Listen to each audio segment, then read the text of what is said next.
You are a creature of the stars. You are perfectly unique.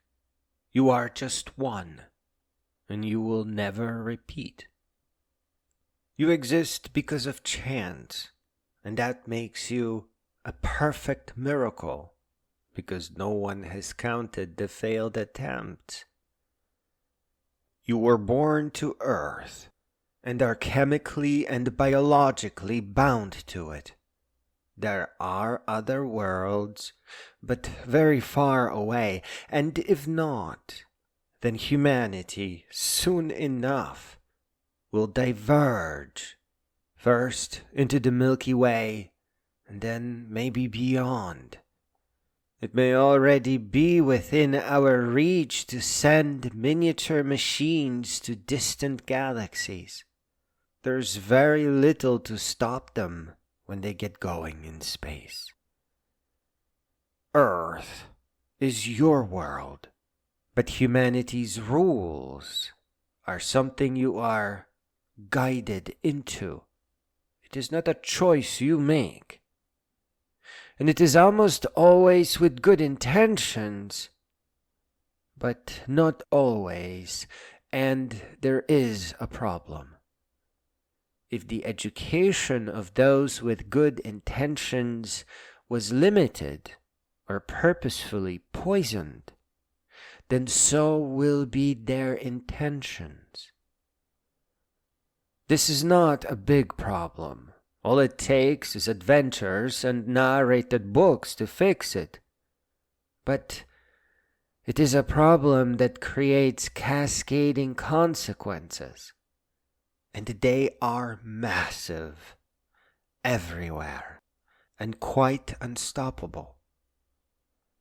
It is a problem complicated by poverty, as poverty tends to box people in out of fear of hunger, or homelessness, or even loneliness. In that state, they will forget about adventure. And without adventure, books will not call to them. They will not learn. This is further complicated by all the cascades of consequences and mistakes that humanity keeps on repeating. Again, all of this is fixable, but you really need to prevent it from happening in the first place. This means that education must not be limited, that it must be fact-based, functional, meaningful, and inspired. As it is today, depending on where you are born, you will be assigned a god and a country. And you will be made poor and then told to struggle in order to pursue happiness. You will be made to fear imaginary creatures, and there are many willing to make that fear real. You will discover that some people can declare war, and others will spend their lives carefully outlining what is a war crime and what isn't. But you see, war is a crime. The greatest betrayal of the younger generations and the greatest crime against humanity. And men who want it are just as sick and blind as those who cause the need for war. As the case is with all the greatest challenges that your generations will face, war can only be prevented with an educated and wise humanity. Just like you play house when you are a baby, adults play as well. But they get their fun out of dangerous things, out of importance, and what they perceive as prestige. They play for money, to further rise above those they sentence as poor, and they play for control and meaning, things that are neither within their grasp nor within their reach. Child, there is an ancient thread that you can trust. Though it has been attacked, it can't ever be snapped apart. It starts with the early philosophers and old man Socrates himself.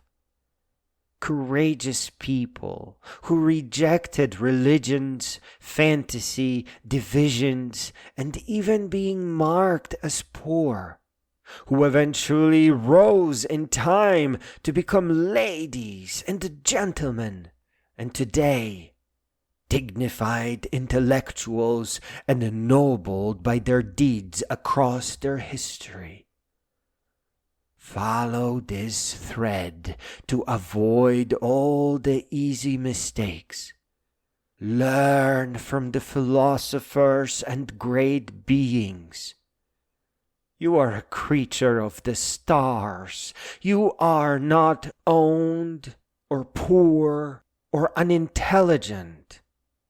You are an independent consciousness who is meant to seek and create wisdom. Today, in the absence of authentic leaders and teachers, you are tasked to become a teacher and a leader. The entire world and all of its future is asking you to grow all the way up until you become a great being and leave a lasting and meaningful legacy to change the world for the better. Afterword.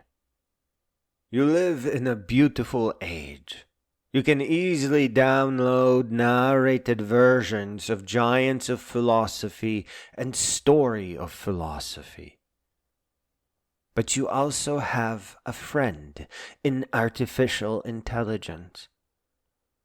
Allow me to ask it a question for you, and I'll read you the answer. What was Socrates trying to do?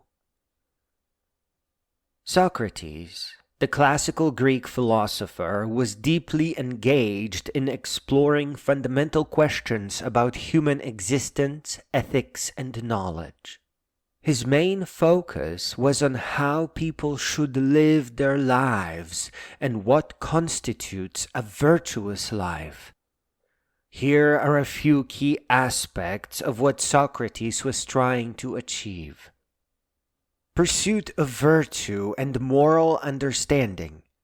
Socrates aimed to understand and define virtues like justice, courage, and piety. He believed that living a virtuous life was crucial for personal fulfillment and societal harmony. He often questioned people about their beliefs on these virtues to expose contradictions and encourage deeper thinking. Socratic method. Socrates developed a method of inquiry known as the Socratic method or the dialectic, which involves asking a series of questions to stimulate critical thinking and to help individuals arrive at their own conclusions. This method is characterized by probing questions and a focus on dialogue rather than delivering direct answers. Challenging conventional wisdom. Socrates was known for questioning the established norms and beliefs of his time. He often challenged the status quo, encouraging people to think critically about accepted ideas and assumptions. Self-knowledge and intellectual humility. One of Socrates' most famous sayings is, "Know thyself." He believed that understanding oneself and acknowledging one's own ignorance were essential steps towards gaining true knowledge. He famously claimed that he knew nothing except the fact of his own ignorance, which highlights his commitment to intellectual humility. Ethical living and integrity. Socrates emphasized the importance of living a life in accordance with one's own values and principles. He believed that individuals should strive to live honestly and with integrity, even in the face of adversity. Socrates did not leave behind written works himself. Much of what we know about him comes from the writings of his students, like Plato and Xenophon. His ideas and methods had a profound influence on Western philosophy, and his approach to questioning and dialogue remains a foundational aspect of philosophical inquiry.